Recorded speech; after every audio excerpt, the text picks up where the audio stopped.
được không? Nó có mấy thau mà căng lên rồi. Thôi bay đâu? Anh xem cái đó, chỉ là thau có đấy. Tao 안 맞아.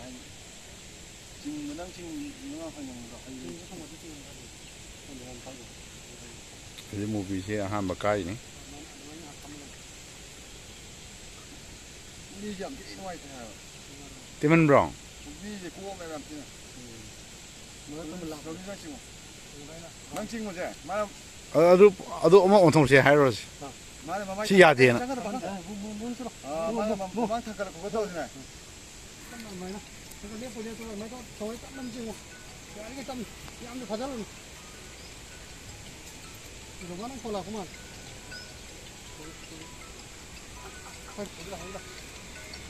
무비 쩌 mấy tấm tầm này mày.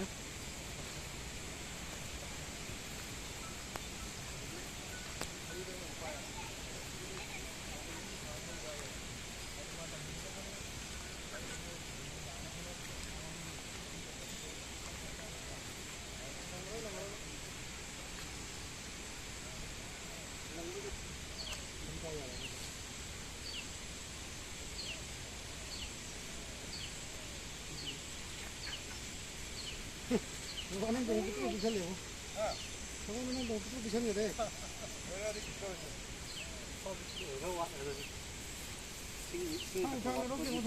너무 싸다 보다. 살고 싶어야나. 상상 엄청 넘지. 그냥 이거다. 그냥 머리 뭐라 가면 뭐.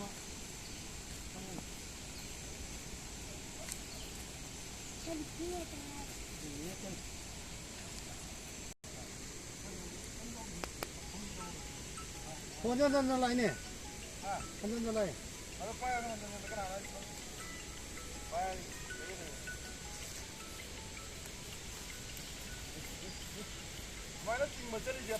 Xong tàu rồi.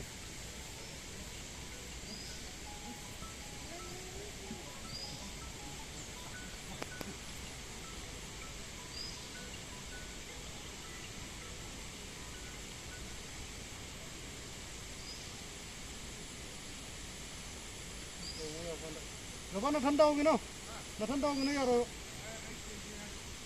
ở đó sống ở dưới đó mang ra máy nó sẽ lo sinh mấy cái khăn đó sinh mấy khăn đó là hello sống ở dưới bay được lấy tiền đó sống ở dưới là phong kiểu đó liếc cái này mà sinh mấy cái lấy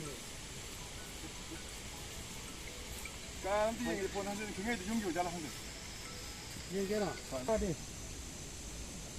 mà đây đi căng hết mới một cái giờ mà đi căng mà mình đi căng đúng không đấy mình đi căng căng nghe có ta đó nó một cái căng này nó ở chuồng đồ gì thôi chúng ta đến nó sống đi khai trong thuê nào đâu mà thằng nó cũng là rồi không thâu đi thâu vào đi nó cái dao còn trong cái sắc nó rồi nó là thân cái đầu nó có cái cái đó là cái căn lên nào nó to thâu không có nhiều cái gì mấy cái nó không đang đâu cái sinh yêu nó làm cái đấy bây giờ cái là mới chắc có đi thằng nó không lấy hai cái người ta gì mà không phải là gì được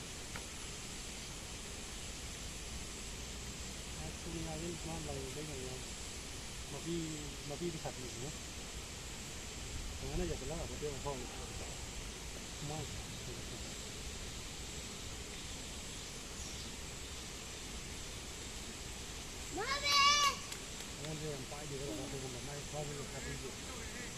à lo bố về nó tao ôn rồi lo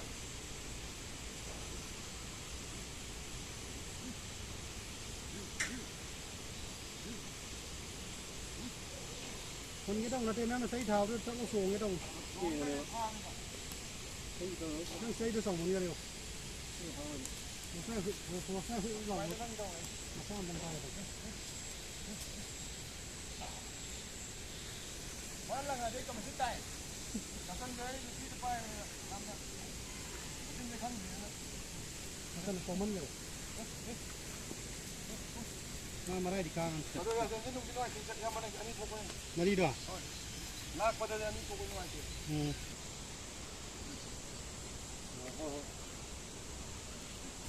예.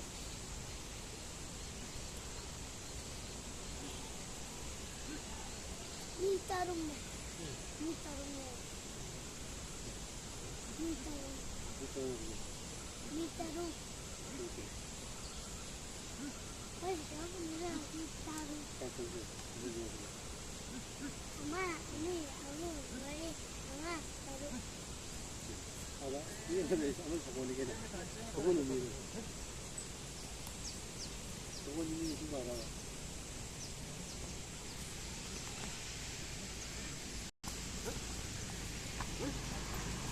알아? Quay rồi làm chân. 아. Bang.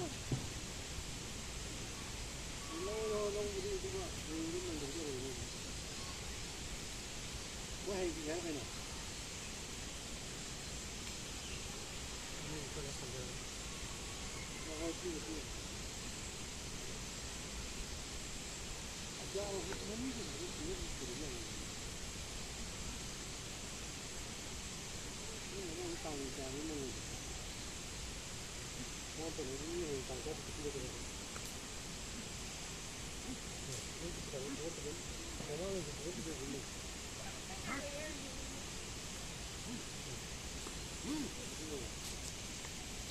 야래 성우 야래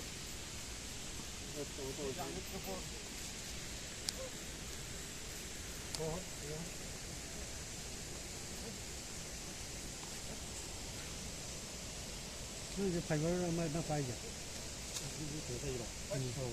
발걸이 그때 들러는 사탕. 싸우나?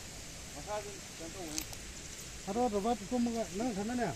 꼬마가 하자라 먹다 가는데 또 꼬마 좀. 거기 난 번역하냐 만나죠 그래. Nanti mana sih baru yang jadinya? 구멍 빼 구멍 빼. Baru aja, Be. 오케이. 알게.